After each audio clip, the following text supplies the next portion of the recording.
बच्चों, जो आज का टॉपिक है वो ROP, retain of placenta. Placenta मैंने आपको सभी को बता दिया, ये वो कनेक्शन है मदर और फीटस का, जिसके थ्रू बच्चे को पूरी सारी खुराक मिलती है।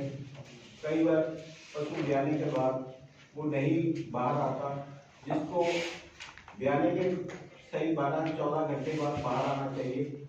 उसको जब वो बाहर नहीं आता प्लेसेंटा, तो उसको हम बोलते हैं आरओपी या रिटेन ऑफ प्लेसेंटा। ये क्या, क्यों और कैसे निकालना होता है, इसके बारे में मैं आज बताऊंगा। ये जो प्लेसेंटा है ये बॉडी से बाहर निकलना क्यों जरूरी है। अगर प्लेसेंटा बाहर नहीं आएगा तो उसके कारण उसमें जो यूट्रस है वो पूरा इन्फेक्टेड हो जाता है। सबसे पहले है कि प्लेसेंटा क्यों नहीं बाहर आता, रिटेन ऑफ प्लेसेंटा होता क्यों। मैंने बताया एक तो ये न्यूट्रिशनल डेफिशिएंसी के कारण होता है, सेकेंडली डिस्ट्रोफिया में होता है।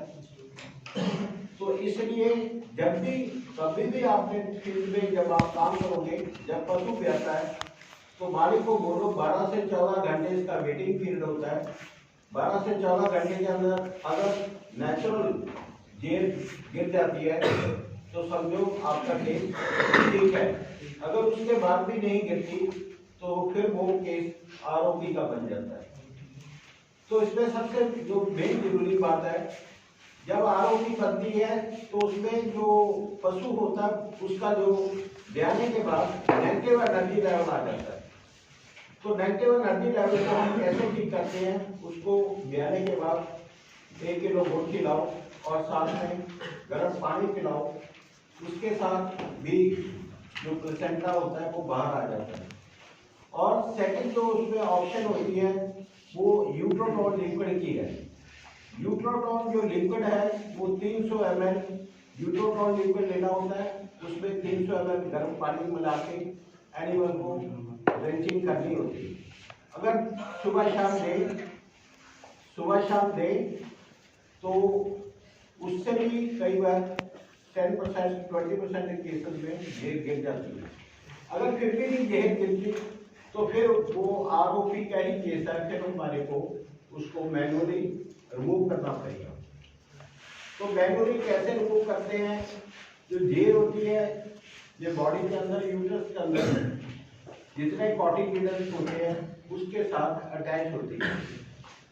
जब हम इसको मैनुअली रिमूव करते हैं तो हमने अपना जो भी जिस हाथ से हम काम करते हैं, चाहे वो राइट और लेफ्ट, एक हाथ अंदर डाल के मैनुअली कॉटिलिडन्स के साथ जेल को धीरे धीरे उतारते हैं और दूसरे हाथ से जो जेल का लट बाहर लपक रहा होता है उसको पकड़ते हैं। जैसे जैसे हम जेल के लट को बाहर खींचेंगे, उधर से उतारेंगे, तो 15-20 मिनट के बाद वो जेल बाहर की बाहर पूरी की पूरी जेल बाहर आ जाती है।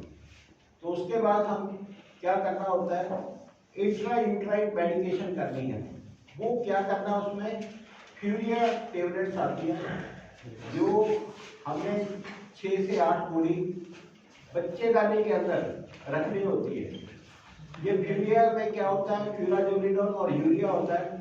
जैसे जितना भी जेल का हिस्सा अंदर रहता है उससे वो गलना शुरू हो जाता है और 24 से 36 घंटे में वो जेल का पानी मिला के बाहर निकाल देता है। उसके साथ ही हमने एंटीबायोटिक देना होता है। ये यूट्रस के अंदर जो बेस्ट एंटीबायोटिक है दैट इज टेरामाइसिन और सल्फा। इनका दोनों सिनर्जेटिक इफेक्ट है, दोनों एंटीबायोटिक देने होते हैं। चाहे तो आप टेरामाइसिन पहले 15 ml एक पुड़े पे, 15 ml दूसरे पुड़े पे लगा दो और 20 ml सल्फा दे दो। इससे क्या होगा, ना तो एनिमल के अंदर कोई इन्फेक्शन रहेगी और एनिमल बिल्कुल फिट फार हो जाएगा, और साथ में मिलॉक्सी देंगे और साथ में एवल देंगे। और अगर आपने जेल निकाली है तो उसके साथ आप यूट्रोटॉन भी शुरू कर सकते हो। यूट्रोटॉन जो 1 लीटर है वो 2 दिन में पिलाना है आपने। उसके बाद सेकेंड डे आप फ्यूरिया बॉल्स फिर रखो। फ्यूरिया बॉल्स के रखने के बाद पहले दिन आपने अगर टेरामाइसिन एडे लगाया तो टेरामाइसिन को आपने नहीं रिपीट करना, सल्फा ही आपने दूसरे दिन लगाना है और साथ में ब्लॉक्सी लगाना है और एवर लगाना है। ये सारा case of retain of placenta, इससे प्लेसेंटा बिल्कुल ठीक हो जाएगा, एनिमल बिल्कुल डिजीज फ्री होगा, कोई उसके अंदर इन्फेक्शन नहीं रहेगी। अगर फिर भी कोई प्रॉब्लम आती है तो वो मैं बाद में आपसे डिस्कस कर दूँगा। ठीक, अब कोई क्वेश्चन हो किसी बच्चे आगे?